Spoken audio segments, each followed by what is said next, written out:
thing that comes into your mind. Sometimes when you pray, especially short bursts of prayer, you say, Lord, I need this. Lord, I want to have this. Or Lord, I want to be changed. Those are good prayers, mind you. I'm not saying that you don't pray those kind of prayers. Especially when we bow down before the Lord God, when we have our set appointments with the Lord God in prayer, we need to acknowledge that prayer is not just about talking to the Lord, but listening to Him and giving all the answers. Because whatever we pray about, our perspective on the Lord God. And the passage we want to study this morning, Nehemiah chapter 9, we see that the Israelites have a great outlook or perspective on who God is in their life. We will see things this morning. We will see that the Israelites know that God is so great, that God is so good, and that God is so gracious in their life. No matter what your needs are, no matter what are your prayer requests, remember that these three characteristics of the Lord God is the most important in our life. Because if God is not great, if God is not gracious, then we cannot be here. We cannot get together. We cannot move on and live our life as Christians. Because everything that we do, everything that we say is based on our knowledge and perspective of the Lord God. Chapter 9 of Nehemiah is one of the great and long or lengthy prayers of the Israelites. If you want to look at the other books in the Bible that record the national prayers of Israel, you can look at Ezra chapter 9 as well as Daniel chapter 9. When I was reading this, is it a coincidence that these books, Ezra, Nehemiah, and Daniel, all in chapter 9s of those books, are lengthy national prayers of the people of Israel. And those prayers contain how they look at the Lord God. They do not have so much prayer requests in these verses, but it's more about how they appreciate who God is in their life. And that's my challenge for all of us this morning. When we pray God's characteristics. And you know why? Because those are the prayers that God are really pleased. I don't mean that He's not pleased when we tell Him our needs or even our desires, the desires of our hearts. But when we acknowledge Him as great, good, and gracious, He is most pleased because He's lifted up, He's magnified, He's exalted when we pray those kinds of prayers. Dr. Arthur T. Pearson said this: history is actually His story. When we talk about history, we talk about World War I, World War II, we talk about the past events in our life. I'm not saying that they're not good to talk about, but remember, everything in our life as Christians is all about God. Worship is all about Jesus Christ. It's not about ourselves or what we can do or what we say. It's all about our Lord Jesus Christ. That's why Jesus Christ said to the Samaritan woman at the well, we must worship the Lord God in spirit and in truth. We only worship the Lord God. One other writer, Huxley, said that men do not learn very much from the lessons of history is the most important of all the lessons that history has to teach. We don't learn from history. You always do the same mistakes. What if we learn from our mistakes and we don't follow what we did in the past? Then we will become better people. We will become better Christians. And God will be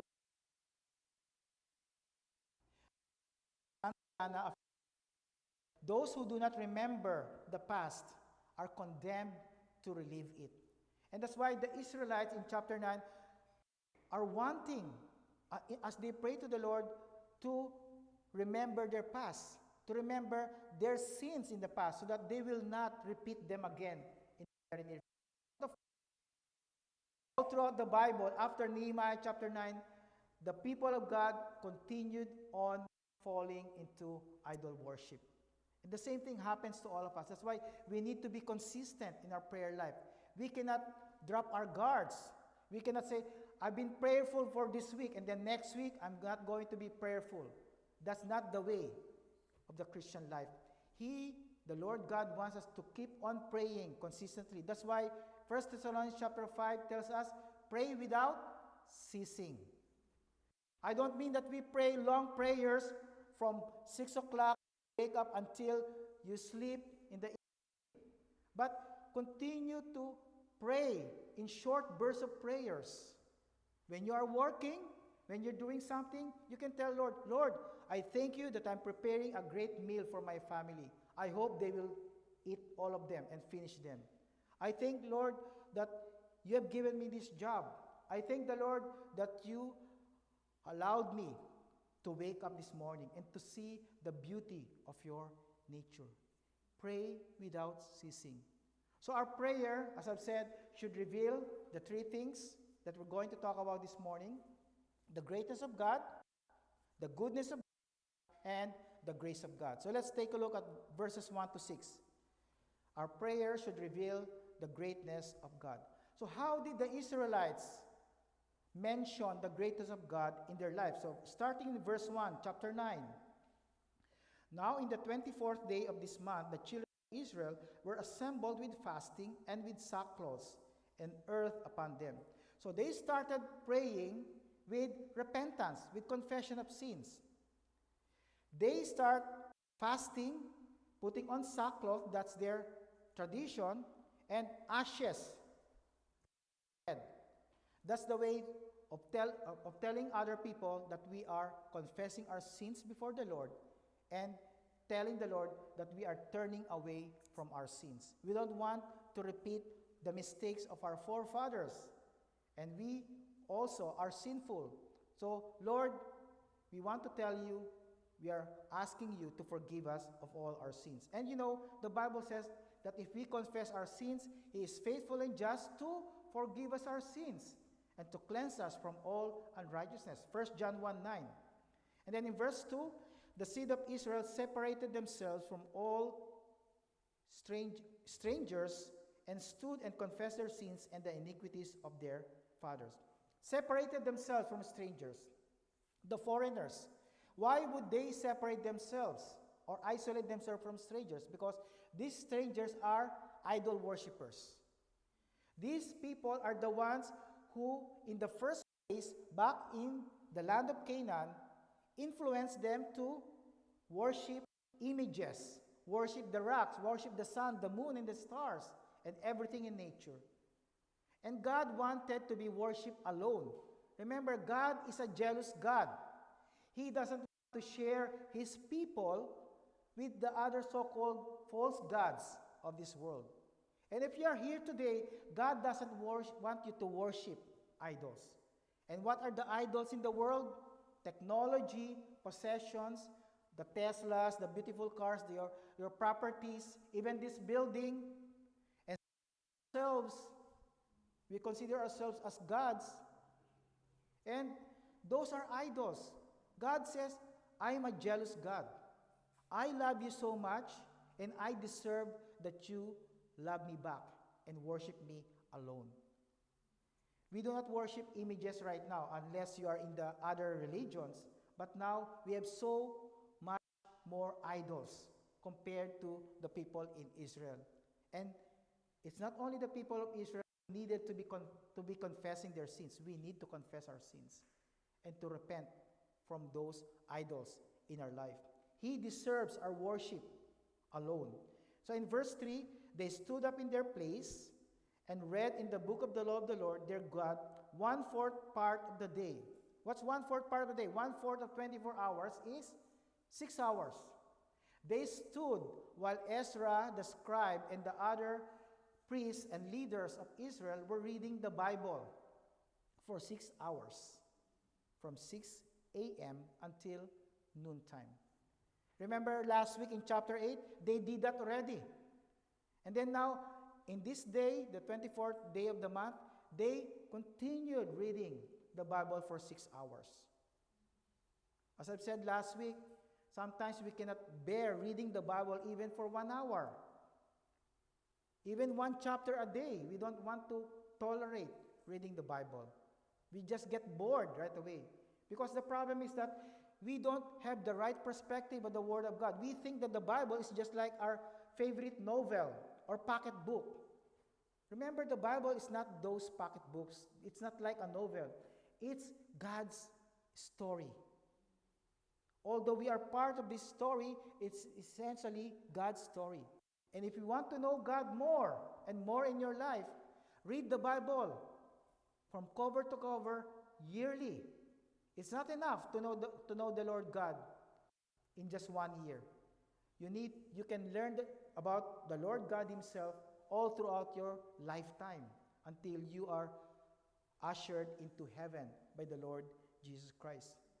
So now in verse 4, then stood up upon the stairs of the Levites Jeshua and Bani, Kadmiel, Shebaniah, Bani, Sherebiah, Bani, and Chenani, and cried with a loud voice unto the Lord their God.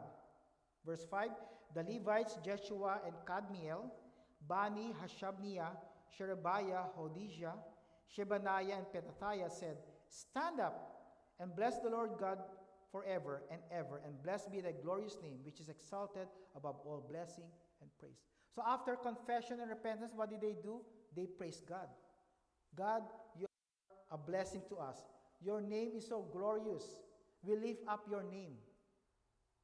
And some of them perhaps are lifting their hands. Paul told Timothy, in your church, allow men to lift up their hands in holy praise. I know that we are in this kind of denomination called Baptist, but it doesn't mean that if you're a Baptist person in a Baptist church, you cannot lift up your hands to praise the Lord. We cannot inhibit ourselves to show our worship or express our worship to the Lord. I want you to lift up your hands. That means you are praising God. You're not praising people, but you are praising our Lord God Himself. That's how you bless His name. You exalt Him above all blessing and praise. Remember, when Jesus Christ comes back, all people, even the unbelievers, will bow down before Him and say that His name is above all names because He is the Lord of lords and the King of all kings.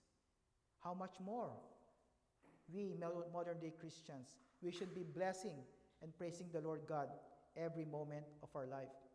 Now in verse 6, he said, thou, even thou art Lord alone, thou hast made heaven, the heaven of heavens, with all their hosts, the earth and all things that are therein, the seas and all that is therein, and thou preservest them all, and the hosts of heaven worshipeth thee.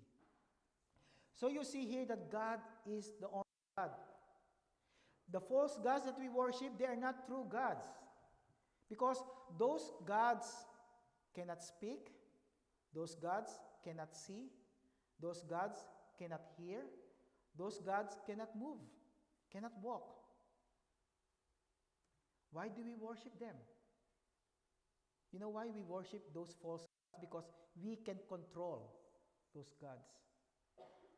But the God of the Bible, we cannot control. He is the one who can control us. And that's why we, in our humanity, don't want to have the God of the Bible, but we want our own gods because we can control those gods. Because we ourselves are our own gods, we think. But we must remember that there's only one God, and that is the God of the Bible. The God of Israel, the God of the Lord Jesus Christ, the God of Paul, and the God of all of us, of all true born-again believers. He made the heaven of heavens, all the hosts, the earth. He is the creator. That's why He is a great God. No one created Him. That's why the Bible says, when God created, He is the only one who can make things out of nothing. That's what it means by creation. Even people right now who said, I created the computer, I created this microphone. No, they did not create the microphone. They invented, they made. Because they made all these things out of something.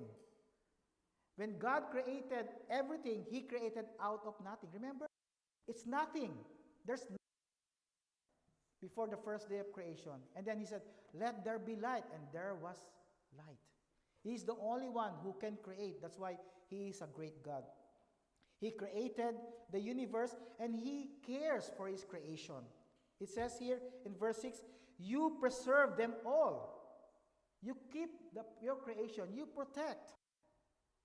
You're the one preserving your creation. But of course, we know that whatever we do, whether we are climate change activists or we are environmentalists or we care so much for the creation of God, we cannot stop this creation of God from being destroyed. Because at the end of time, the Bible says, the heaven and the earth will be destroyed, and it will be replaced by the new heavens and the new earth.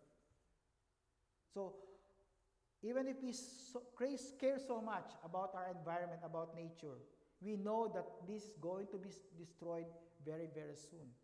Of course, it doesn't mean or it doesn't stop us from protecting.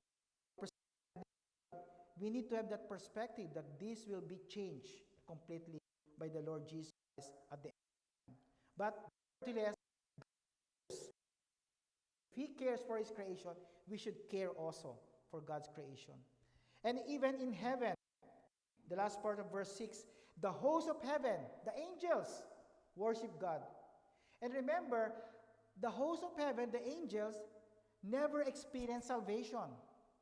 There's only one creation of God that experience salvation, and that's us, human beings. And of all people, the angels were so envious of our salvation because they never experienced the love of God. They never experienced Jesus Christ dying on the cross for their sins. But we did. Isn't that a great reminder, a great motivation and encouragement and challenge for all of us to keep telling God, God, you are so great because you love me so much. So now I'm going to worship you. The Israelites did not stop with saying that, God, you are so great.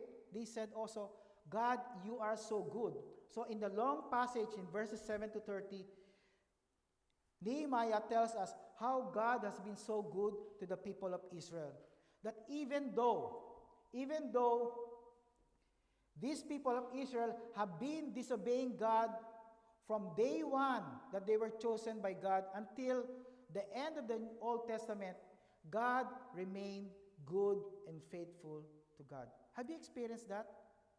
You have always disobeyed the Lord several times in your life, but God is still showing how He loves you so much. We can remember the prodigal son and the father. The prodigal son took all his part of the inheritance and then left his family and spent all his money in a foreign town or foreign country. But when he came back, he wanted to come back as a servant, not as a child of the father. But what did the father do? When he saw his son coming back from a faraway place, he was the one running towards the child and embraced him as if nothing happened. That's the love of God. That's the goodness of God. That despite our sinfulness, He still loves us. Of course, He would discipline us, He would chasten us because He loves us so much. But His love for us will never diminish. And think about that. Whatever sin you have committed, as long as you know that you are a child of God, His love for you will never diminish. Sometimes our love for our children might diminish because we are human beings. But God's love will never diminish. It will remain the same. He sacrificed His only begotten Son, the Lord Jesus Christ, for all of us. How much more for all of us that He will always express His love for us. His love will never be diminished. So in 7 to 18, chapter 9, we see the goodness of God when He formed the nation of Israel. Verse 7, Thou art the Lord the God who didst choose Abram and broughtest him forth out of the Ur of the Chaldees and gavest him the name of Abram, and foundest his heart faithful before thee, and madest a covenant with him to give the land of the Canaanites, the Hittites, the Amorites, and the Perizzites, and the Jebusites, and the Girgashites. To give it, I say, to his seed, and has performed thy words, for thou art righteous. Just a side note. When you're reading the Bible, read those passages. And when you see those words, Canaanites, Hittites, Amorites, Perizzites, it will help you to become a better speaker. You know why? Because you can pronounce these words, then you can pronounce other words in the English books. These are hard to pronounce words, especially the names that we have mentioned in chapter verse 5. And that will keep you awake when you read the Bible. Keep on pronouncing and reading those passages. So as this far in verses 7 and 8, we see Nehemiah said to the people of Israel and to God himself, God, you were the one who formed the nation by calling Abraham from the Ur of the Chaldees, from a foreign land, from a foreign nation, filled with idol worship, and you called him to Canaan in order to form this group of people who are stubborn, stiff-necked, people. But still, you chose them because you made the choice to love them. The same with all of us. We don't deserve God. We don't deserve the love of God. God, even through Jesus Christ, did not need to die for us. Jesus Christ chose to die for all of us because he loves us so much. That's how good God is. And verse 9, he did see the affliction of our fathers in Egypt and heard us their cry by the Red Sea. So when they were in slavery in Egypt, what did God do? God delivered them from slavery. Is God good? Of course. He showed signs and wonders upon Pharaoh and all his servants and all the people of his land. For thou knowest that thou dealt proudly against them, so didst thou get thee a name, as it is today. And then verse 11, he divided the Red Sea. When the people of Israel were embattled at two fronts.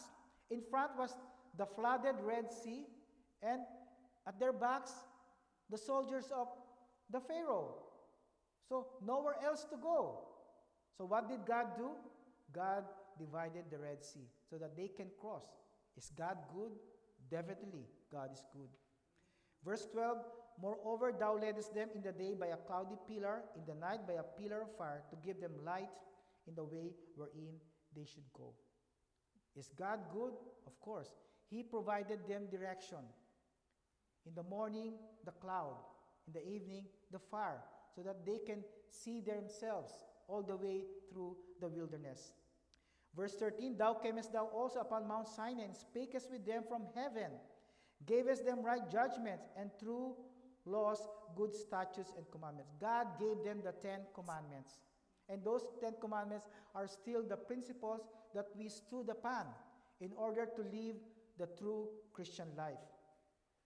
Verse 14, madest known unto them thy holy Sabbath, commandest them precepts, statutes, and laws by the hand of Moses thy servant, and gavest them bread from heaven, the manna, for their hunger, and broughtest forth water for them out of the rock when they were thirsty, and promised them that they should go in to possess the land which thou hadst sworn to give them.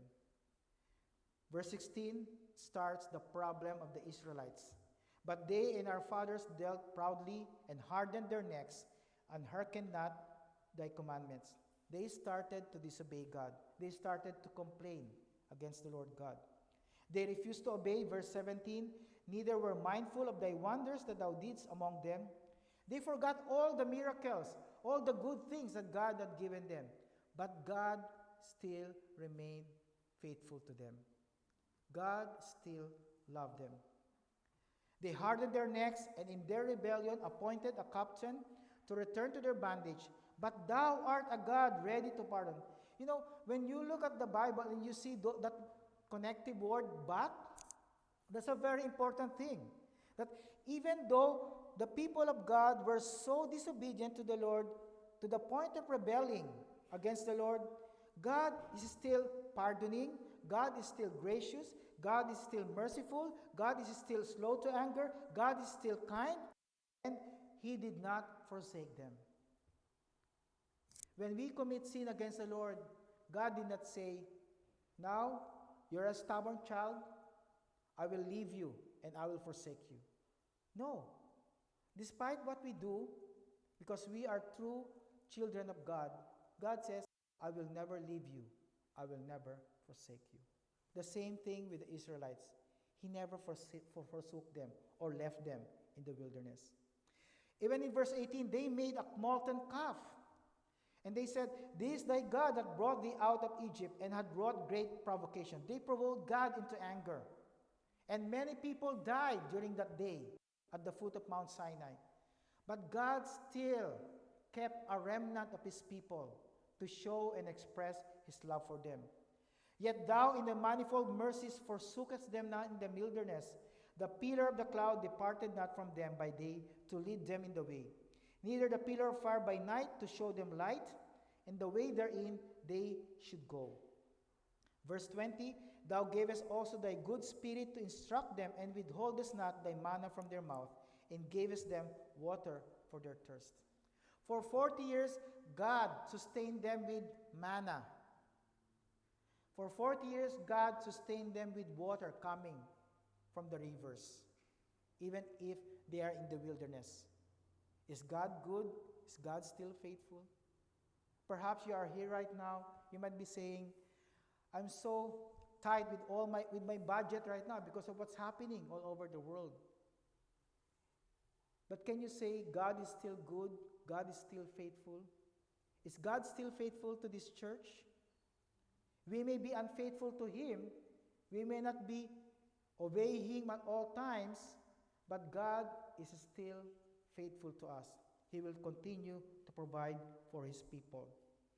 Verse 21, yea, 40 years did thou sustain them in the wilderness, so that they lacked nothing. Their clothes waxed not old, and their feet swelled not. Isn't God faithful? For 40 years, they did not change their sandals. Their clothes are still the same. They did not wear and tear. Can you imagine?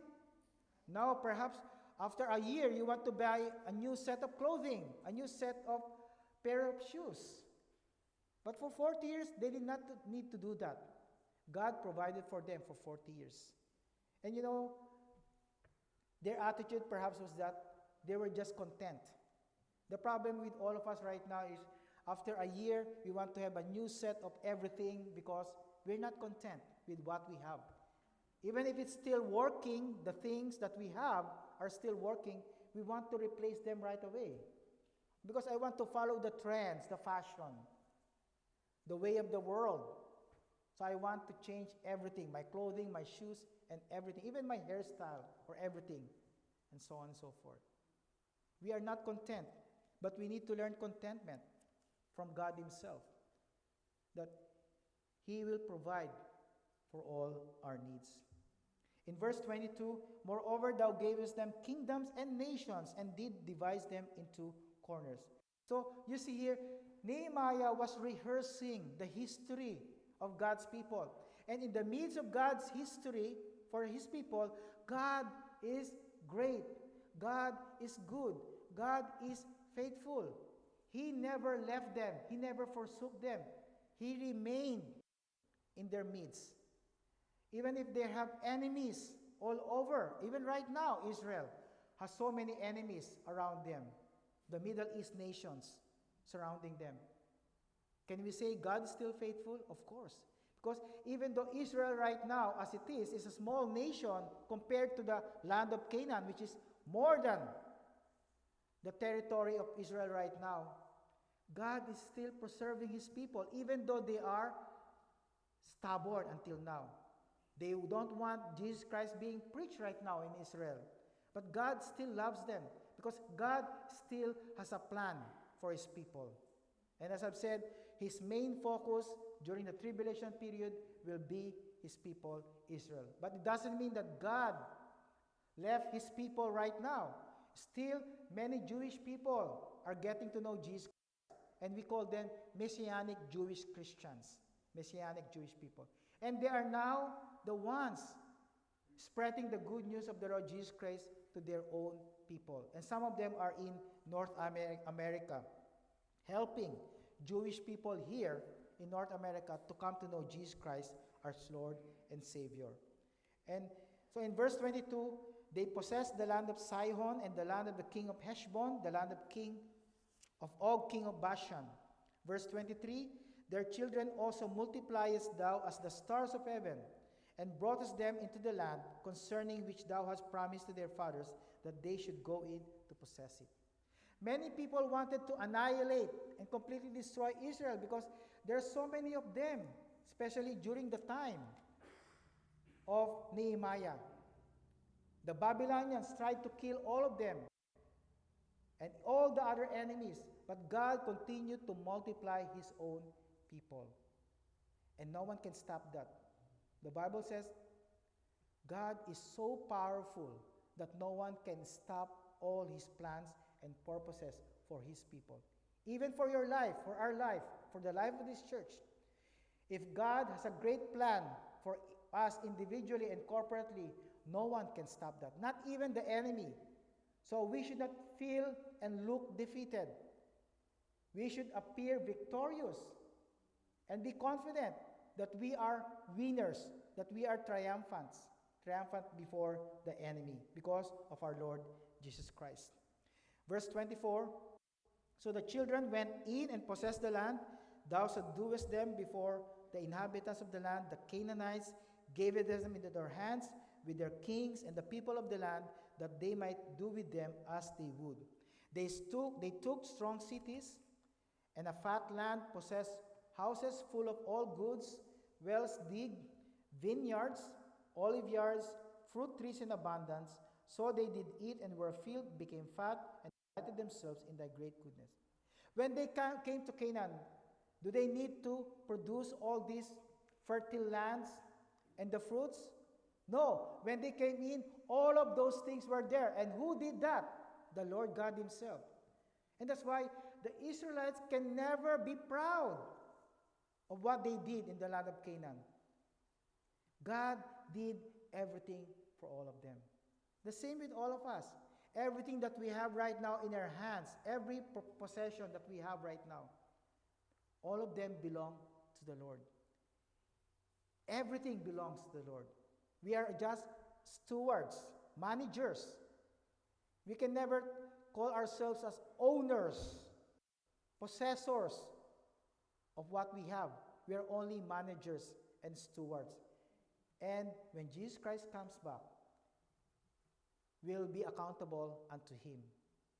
What have we done with all the things that He has provided for us? He has given you gifts, spiritual gifts. He has given you material things. Material things are not bad unless they become your idols.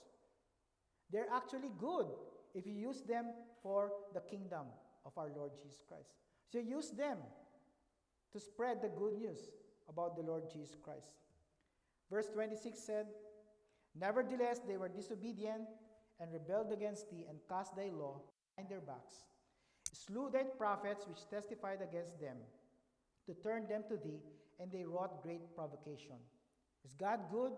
Yes, God's still good, even though they were disobedient. So what did God do? Did He tolerate their sin?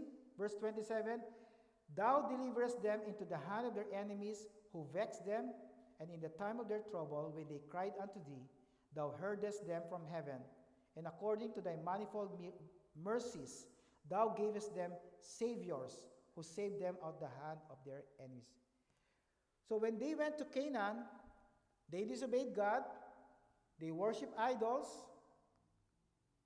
If God is a holy God, He will not tolerate sin. So what did He do? He brought some enemies to Canaan in order to afflict, to cause some kind of suffering to His people. And that's what we call in the Bible chastening or discipline.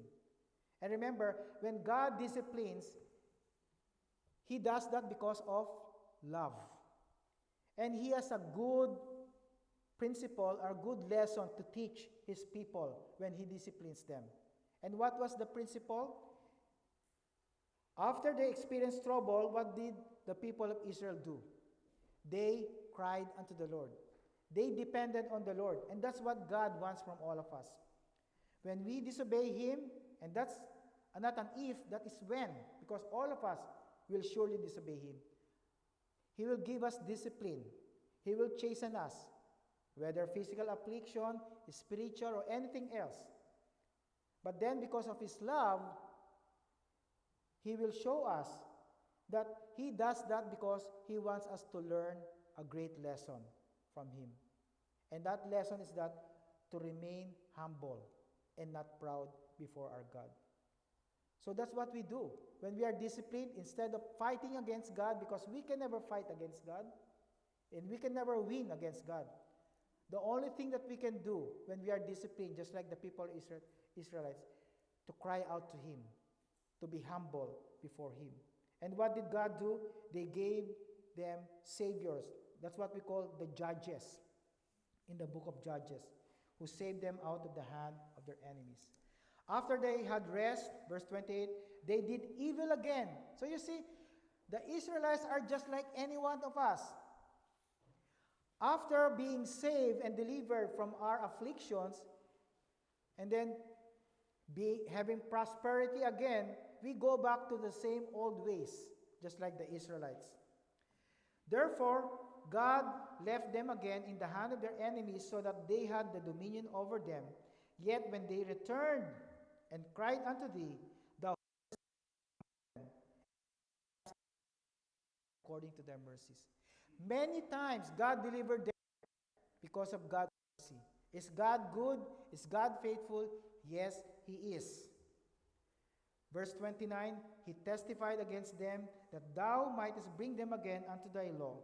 Yet they dealt proudly and hearkened not unto thy commandments, but sinned against thy commandments, which if a man do, he shall live in them, and withdrew the shoulder and hardened their neck and would not hear. Yet many years did thou forbear them, and testified against them by thy spirit in thy prophets. Yet would they not give ear. Therefore gavest them thou into the hand of the people of the lands. Several times, the people of Israel kept on violating the commandments of God. And several times, God had been showing them His mercy, His everlasting mercy. Even though God sent them prophets to teach them the lessons, they would not come back to Him. Do you see yourselves among the people of Israel? Do you see yourself repeatedly violating the commandments of God, and then going back to Him, and then going back to your old sinful lifestyle? God will still show you mercy, but God is not completely and continually long-suffering, because there will be a time that He said, it's enough. I need to do something about this, because you're not learning your lesson. As long as we don't learn a lesson, God will continue to inflict discipline upon us. Because remember, His purpose of discipline is not only to show His love, but to bring us back into the right path. If we keep on detouring, going into the wrong track, rather than the straight and narrow path that He designed for all of us, He will keep on disciplining us, spanking us, to the point of sometimes some people would die, and He would bring this person to heaven rather than commit the most wicked things in his own life. God wants us to go back into the right path. Remember, when we trust in the Lord, when we obey Him, acknowledge Him in all our ways, He will direct us into the right path as always. God is not only great, God is not only good, but lastly, God is also gracious. 31 to 38. Nevertheless, for thy great mercy's sake, thou didst not utterly consume them, nor forsake them. For thou art what? A gracious and merciful God. God could have wiped them out. Actually, at the foot of Mount Sinai, when the people of Israel, together with Aaron, made a calf image, and they were dancing around this calf while worshiping this calf, God says, "Get away, Moses. I'm going to destroy all these people, and I can raise up a new group of people from you, Moses." But Moses prayed to the Lord, said, No, Lord, please spare them. What would the people of Egypt say? You brought your people out of Egypt and then you'll just kill all of them? Did God relent on the punishment? He killed some of the people, but he didn't wipe out all of Israel. Why? Because he is a gracious and merciful God. My brethren, we are in the church age. At the point of time, the Lord Jesus Christ's death until the rapture, we are in the church age. And the church is the age of grace and mercy of the Lord Jesus Christ. God is so merciful, not only to his people, but to his world, to this world. Right now, we are in a world that is just like the time of Noah, the time of Jonah. People are so wicked and unrepentant. If we are like in the time of Noah, God could have wiped out the whole earth already. But why is he not doing the same thing to all of us? Because he is a gracious and merciful God. He wants as many people as possible to come into repentance and to know Jesus Christ, their Lord and Savior. So now in 32 to 38, the people of Israel keep on praying to the Lord God about his mercy. So in 32, now therefore our God, the great, the mighty, and terrible God, who keepeth covenant and mercy, let not all the troubles seem little before thee, that hath come upon us, on our kings, on our princes, and our priests, on our prophets, on our fathers, and all thy people, since the time of the kings of Assyria unto this day. Howbeit thou art just. God is gracious because he is also a just God. For thou hast done right, but we have done wickedly. Let it ring into your ears. God is always doing what is right, but we have done what is wicked in his eyes. God is never evil. God is always good. God is always holy. Neither have our kings, verse 34, our princes, our priests, nor our fathers kept thy law, nor hearkened unto thy commandments and thy testimonies, wherewith thou didst testify against them. For they have not served thee in their kingdom, and in thy great goodness that thou gavest them, and in the large and fat land which thou gavest before them. Neither turned they away from their wicked works. You see? That's why many people perhaps right nowadays are so mad at the people of Israel. They have done so much evil towards the Lord God. But sometimes we always look at the plank in the eyes of the other person. We don't see the big piece of wood in our own eyes. We judge Israel, but we don't judge ourselves. We blame Israel. Oh, Israel, you are so wicked. You are chosen by God, but now you keep on disobeying him. Why don't we take a look at ourselves also? Examine ourselves. Have we not done the same thing to our Lord Jesus Christ? Repeatedly, just like the people of Israel. So now in 36, they made a covenant. Because God is so gracious and merciful, we're going to make a covenant before God. And that will be the essence of chapter 10 and 11 as we go to that next week. But here in verse 36, they started saying, we are servants this day, and for the land that thou gavest unto our fathers, to eat the fruit thereof and the good thereof. Behold, we are servants in it. And it yieldeth much increase unto the kings whom thou hast set over us because of our sins. Also they have dominion over our bodies, over our cattle, at their pleasure, and we are in great distress. God called them to become servants for the Babylonian people, foreign people. And because of that, they were not able to experience the goodness of God in Jerusalem. And so in verse 38 he said, because of all this, we make a sure covenant and write it, and our princes, Levites, and priests seal unto it. So now, Lord, knowing that you are great, you are good, you are gracious, we make a covenant. And that will be 10 and 11, but their covenant will be this. Lord, from this day on, we will start to be obedient children of yours.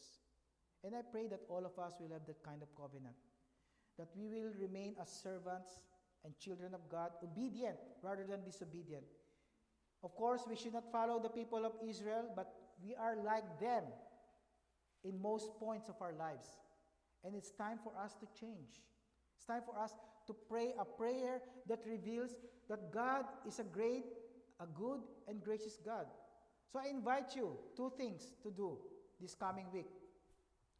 Find ways to tell the story of God's grace and faithfulness in your life.